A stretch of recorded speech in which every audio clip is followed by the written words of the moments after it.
Hey, welcome back to the Crowdfunding Demystified YouTube channel. On this channel, we talk about crowdfunding, and specifically today, I want to talk about nonprofit fundraising and also sharing with you some of the advice and tips of other people that are out there when it comes to this particular industry. So watch till the end of this video because you're going to discover a whole range of advice, tips, tricks, things that you can do to actually raise more as a nonprofit organization. Whether you are a nonprofit leader, you're running a small organization or a larger organization, these tips are going to be extremely beneficial and useful for you. So if you do enjoy this video as well, please give me a thumbs up and come subscribe to this channel for more content like this. And also at the end of this video, I'm going to be sharing with you a free course when it comes to nonprofit fundraising that I think you're going to like a lot. So stay until the end of this video. With that being said, without further ado, let's get straight into it and discover some of these expert advice and tips for nonprofit organizations out there. And it's coming up right after this. I guess I would remind people that we have all become weird. That the normal distribution with the big bulge in the middle of the people who give to the United Way and the Boy Scouts, that mass stuff for mass audiences doesn't work for hotels, it doesn't work for political candidates, and it doesn't work for fundraising anymore. That the curve is melting, that people given a choice take a choice, that on iTunes or Netflix or anywhere they get a choice, they take a choice. And so making average stuff for average people, doing an average gala for average people, making an average pitch to average people isn't going to scale anymore. We've got to find the edge cases, the people who care, the people who through their actions have already indicated this is something they're dying to get involved in. Those people are worth all of our time. Let the average people deal with someone else. First, there's a common misconception that grants are actually a top way that nonprofits are bringing in money to operate. That is actually not true. Individual donations are the top way that organizations raise money across the country every year. In fact, they make up about 70 to 75% of all donations made across the United States each year. So it's a really good idea if you are a new or small or medium-sized organization to be really working on cultivating great relationships with individual donors. Individual donations can take a lot of forms. They can be one-time or occasional small gifts here and there. They can be responses to a campaign or a fundraising email or letter that you send out. They can be recurring donations, which means that a donor has very generously decided to commit a certain amount of money to your organization every single month. Sometimes this is even automatically withdrawn from their bank account. So if you can set up a system like that, it'll really help you sleep well at night because you can count on those donations coming in each month. Another way that individuals make donations is through major gifts. Now, what a major gift is depends on your organization. Smaller organizations may consider a gift to be major if it's $500 or $1,000 or $2,000, whereas larger organizations might look at a major gift as something more like $5,000, $10,000, or $20,000. Getting a major gift can take a while because it takes a little bit of time to build a trusting relationship with a donor who might be inclined to make such a sizable donation to you, but it is totally worth it to get started building those relationships early. This is, we're going to put the number 20%, and here we're going to put 80%.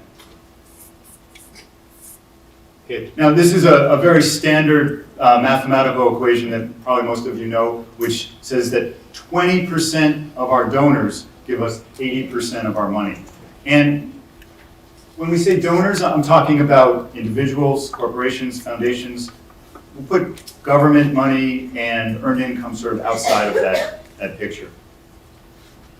So what does this relationship mean? It means that if we want to make our budget every year or reach the goal for our campaign, we need to make sure we know who these 20% of the people are. And by people, again, I mean corporations, foundations, and individuals. And we better make sure that we have strong relationships with those folks. Partner with a local restaurant and do sort of pay for water donation or a % tip on top of tip for a local cause they care about. Works in particularly well, I'd say, with local causes aligned with that.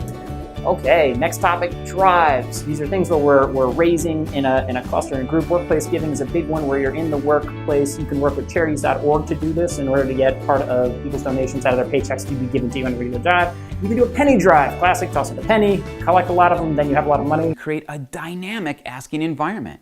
See, letters, emails, and grants are static methods of asking for donations. When a donor reads the ask statement in an email or an appeal letter, they are left with a yes or no decision whether to give. There is no opportunity to ask questions and no opportunity to discuss alternatives. Even a live auction ask at a gala is mostly a static ask. However, meeting a donor in person creates a dynamic situation. As the conversation unfolds, you can read the donor and adjust your tactics. It also allows you to share exciting news, field questions, and address objections. You simply can't do this in a grant or an email, and rarely at a gala. Let's say, for example, maybe you're a nonprofit and you've got a pretty good group of volunteers who are really excited about you, but maybe you don't have a lot of seed money to, say, invest up front in a fundraiser. So, for example, if you're going to do a large dinner or a fancy banquet, there's going to be a lot of expenses up front. You have to reserve a hall, you have to put a down payment on something, you have to get a caterer, those kinds of things. So what you want to do is, so you've got this large group of volunteers and maybe you don't have a lot of seed money, let's find something that they can go out and do that maybe doesn't require a lot of that, other than some marketing. So something like, a jogathon or an event where volunteers are giving back.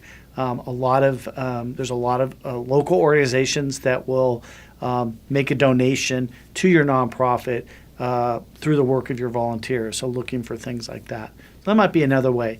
Again, start with your resources and kind of building from there. Meet your e-commerce partner, Fulfillrite, the high-tech turnkey solution to store, package, and ship your products worldwide. With over 100 rave reviews and a 5-star rating on Trustpilot, Google, and Shopify, it's no wonder they're called the most trusted name in order fulfillment. Wondering what all the hype's about? Get a free custom quote from Fulfillrite today. Link in the description.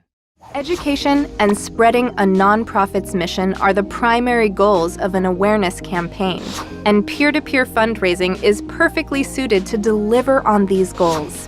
Who better to spread the word about your mission and programs than your supporters? As they promote your organization to their communities, send them updates, images, and success stories to help them excite more people about the work you do. Always make the most of peer-to-peer's opportunities to educate both longtime and new supporters on how the organization started and the type of people you help. One of the easiest ways to access corporate money is actually matching gifts. With every dollar or donation that an employee of the company gives to your nonprofit or organization, the company will match their gift. It's a really easy way to double or triple their donation towards your nonprofit or your organization. But to do so, you have to have a plan and you have to present it to the company. Of course, there are other ways to get revenue and support from corporations like in-kind donations and grants. But you have to think of every way the corporation can help your nonprofit or your organization and present their CSR team with these things. Tip 2, make someone accountable. Look at your team and choose someone to manage and oversee your corporate sponsors, whether it's a savvy business person or a motivated volunteer. Create and develop a corporate program within your nonprofit organization and treat the effort seriously. It is important to build and maintain these corporate relationships, so choose someone who is responsible and accountable. Think about your inner circle of key supporters and then maybe the next layer.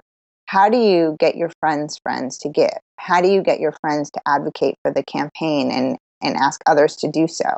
The few campaigns that go nuts and people are giving from all over the world, those ones are often like, the Boston bombing, right? And the guy who had his legs, blown off, unfortunately. And so that's going to go worldwide because it's a worldwide story.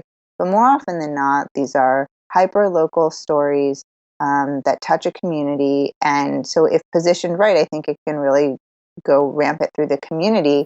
And I think it's something you can be really excited about if random people give, but I think if you go into it with that as the expectation, then you don't end up preparing properly and getting the tools so that you can work your network. The way you want to think about social media is that it is a broadcasting medium, number one.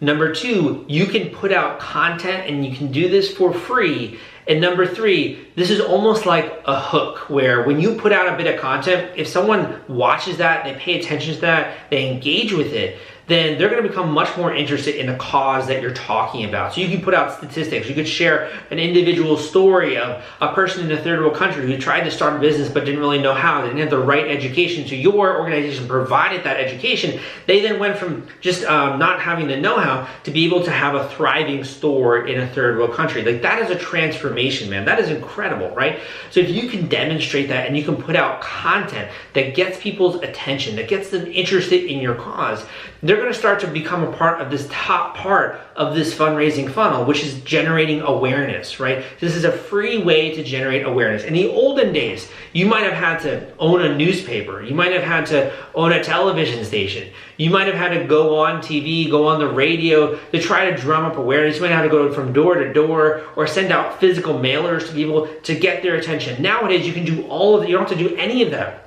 All you gotta do is have a Facebook account, have an Instagram account, have a LinkedIn profile, have a basic social media presence, and that unlocks this entire group of people who are using these different platforms already. So it's kind of like you're late to the party, right? You're late to the party. You're finally now at the party. There are tons of people there. Who do you start talking to?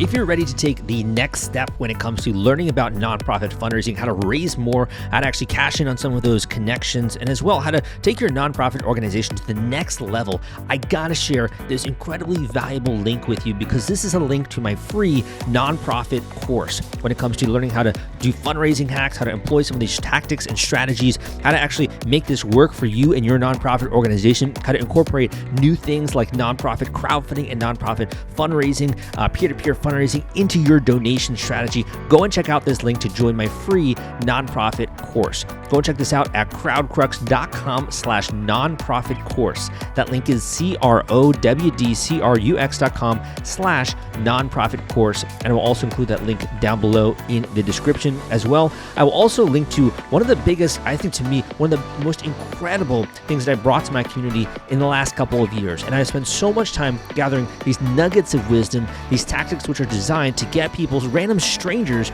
to actually give money and to care about your cause. If you ever want to get strangers to donate to your nonprofit organization, if you want to understand the mechanics behind how that actually works, and more than just a strategy, but actually what you need to do from an implementation standpoint to make this work for you, I have an incredibly slim, actionable guide for you called Nonprofit Fundraising Hacks. Now, people have said extremely nice things about this guide. Think of this as almost a tool in your toolbox. This is an item in your war chest which you can pull out, you can flip through, and you can actually employ some of these strategies to instantly start raising more money for your nonprofit organization. So many of these strategies are very easy to implement and then have incredibly profound effects for you, and also when it comes to that funding meter, which you're all trying to push up and up and up. So that being said, if you want to check out Nonprofit Fundraising Hacks, I want to give you a link here that will take you straight to it. Go and check it out at crowdcrux.com/nonprofit hacks. Again, that link is crowdcrux.com, crowdcrux.com/nonprofit hacks. I will also include that link down below in the description. This is, to me, a great foundational bedrock resource, which you'll keep coming back to time and time again, years into the future, because the things that I share in that slim volume, they actually work to get you funding. Hope you enjoyed this video. If you did, give me a thumbs up. Let me know by subscribing to this YouTube channel and leave a positive comment down below if you also want to celebrate your start of this journey of bringing your nonprofit organization online, getting excited about this whole new strategy which you're employing, and of course, raising more money from the crowd. Thank you so much for listening. Again, my name is Salvador Briggman, and I will see you next time.